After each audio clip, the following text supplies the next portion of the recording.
Alligators older than the United States patrol the Okefenokee. They don't chase. They wait. In 1990, a man left his blue Thunderbird at the swamp entrance and walked into 438,000 acres of blackwater. He never walked out. His body was never found. The ground looked solid. It wasn't. In the Okefenokee, the ground isn't land. It's a floating illusion. You step onto what looks like earth, dry, firm, safe. But the moment your weight settles, the surface shifts almost like a waterbed hidden beneath roots and moss. The swamp ripples under your boots. A second later, a deep thump reverberates through the peat, as if the swamp itself just exhaled. What you're standing on isn't soil at all. It's a massive floating raft of peat, sometimes 10 feet thick, drifting on acidic black water and trapped gases produced by centuries of decaying plants. It looks solid. It feels solid. But it's hollow beneath, alive with movement. Early creek observers gave this place its name, Okefenokee, the trembling earth. They meant it literally. One heavy step can send vibrations racing through the forest. Trees 30 feet away shuddering, as if their roots suddenly slipped out from under them. This floating mat can hide pits, sinkholes, and sudden folds.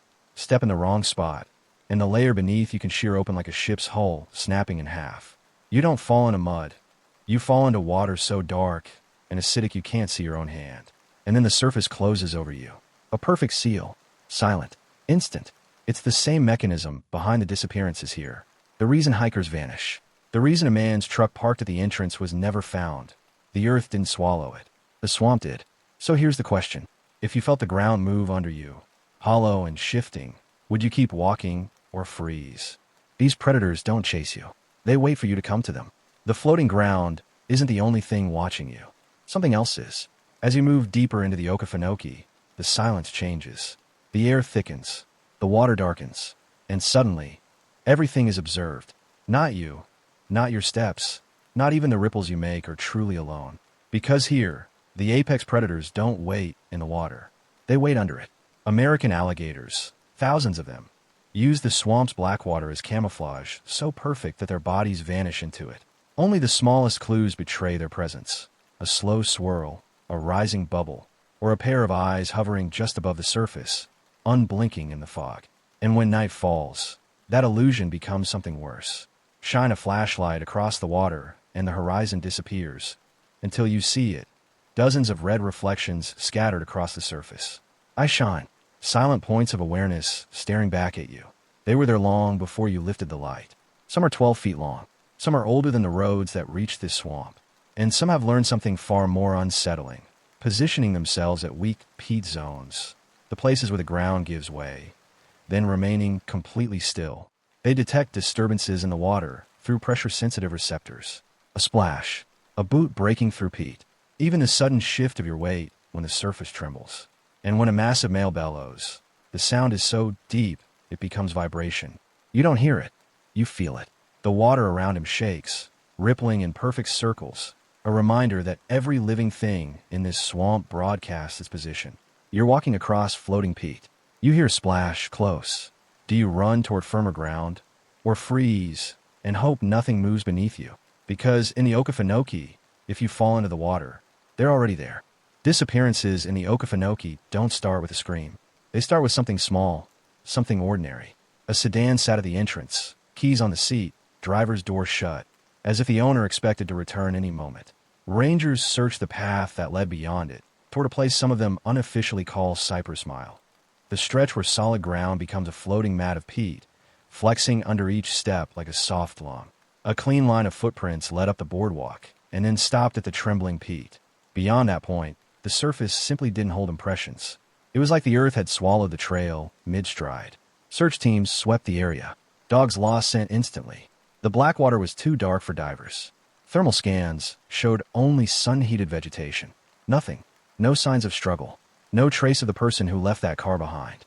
If you found a vehicle like this, keys inside, door shut, owner missing, would you search the swamp yourself or wait for rangers? Weeks later, the swamp revealed the final clue. The abandoned sedan began to sink, not because rangers watched it happen, but because they calculated what the weakened peat beneath it had been enduring. When a heavy object sits on compromised peat, the mat doesn't break all at once. It fails slowly, predictably. Minute 1. The front tires would dip first as the mat compressed under the concentrated weight. Minute 4. Water would seep over the rubber, bubbling up from methane pockets beneath the chassis. Minute 7. The peat layer would tear, not like wood or ice, but like wet fabric pulled apart. Minute 10. The car would tilt, its mass dragging it deeper as black water rose over the windows. Minute 14. The mat would seal, closing over the space as if nothing had ever been there. When rangers returned to retrieve the car, only a smooth, reset piece of earth remained. No debris, no glass, no vehicle. The swamp had erased the owner, and then erased the last thing connecting them to the outside world. And when investigators compared this to other disappearances, they realized this wasn't an isolated case. It was a pattern. Disappearances in the Okefenokee aren't random. They echo each other in ways investigators quietly acknowledge, but rarely say aloud. Because when you lay the cases side by side, the pattern becomes impossible to ignore. A car found perfectly intact, a trail that begins normally, and ends where the swamp begins to breathe. A person who simply stops existing. Rangers keep internal notes on these events. They don't call them missing persons. They call them stops. Because every trail, footprint scent, last confirmed movement, ends at the same boundary, the edge of floating peat. And that's where the swamp starts making decisions for you. People describe the same thing right before they go missing. A sudden moment where direction loses meaning. Not panic, not fear, just a strange drifting. Like the swamp rearranges the world around you by a few degrees at a time. It's not supernatural. It's physics. Under the peat is a labyrinth of cavities, channels, and shifting water pressure. Step on one spot, and the mat flexes. Step in another, and the ground subtly tilts. Compasses drift. Sound muffles. The air thickens with methane, enough to dull your sense of balance without you realizing why. One ranger described it like this. People don't get lost here.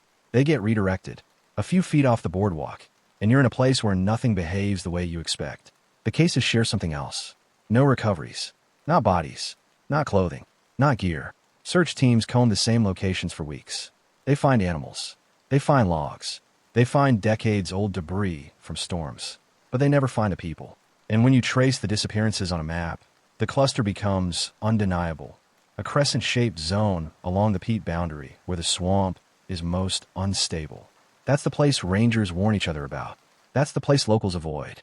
But the most disturbing part isn't who vanished. It's who came back, and what they said the swamp did to their minds. Rangers don't publicly acknowledge it, but there is an unofficial map. Hand-drawn circles. No labels. No warnings. Just places where people break. Again and again, in the same exact spots. One botanist described the onset as instant. It wasn't gradual. It hit like a switch. He felt a 1-degree pull in his sense of direction. Barely noticeable, just enough to make north feel like east. What could be called directional drift. Not animals stalking him. Not the swamp swallowing him whole. But his own perception detaching from reality. In his words, the trees were leaning. Then I realized they weren't moving. I was just slightly. Another hiker reported hearing footsteps behind him. Not loud, just steady, deliberate. Rangers blame acoustics. Sound ricochets unpredictably in a peat bog. But some survivors say it felt intentional, as if something was matching their pace. And then there's the sound almost everyone mentions. Not growling, not splashing, just breathing. Slow, deep, cavernous breathing. Though rangers say nothing in the Okefenokee is large enough to make sounds like that. Some think it's wind resonating through hollow cypress trunks. Others say it's the mind under stress, forming patterns where none exist. Do you think these zones are environmental traps, or psychological ones? Because there's one last phenomenon, the one rangers refuse to talk about on camera. That explains why the Okefenokee may be the most psychologically destabilizing swamp in North America. Rangers call it something simple, almost too simple for what it does to people. The stillness, not silence. Silence has texture. It has shape. This is different. This is the moment when every natural sound in the Okefenokee, frogs, insects, wind, even the distant trickle of water, collapses at once. One ranger said off record, "It's like the swamp inhales and forgets to exhale." Those who felt it describe an immediate pressure, a tightening around the skull. Not pain, just wrong. Like the atmosphere itself is paying attention. Rangers offer a rational explanation. Brief drops in microbarometric activity. That happened over unstable peat mats. A weather quirk. A pressure pocket. Nothing more.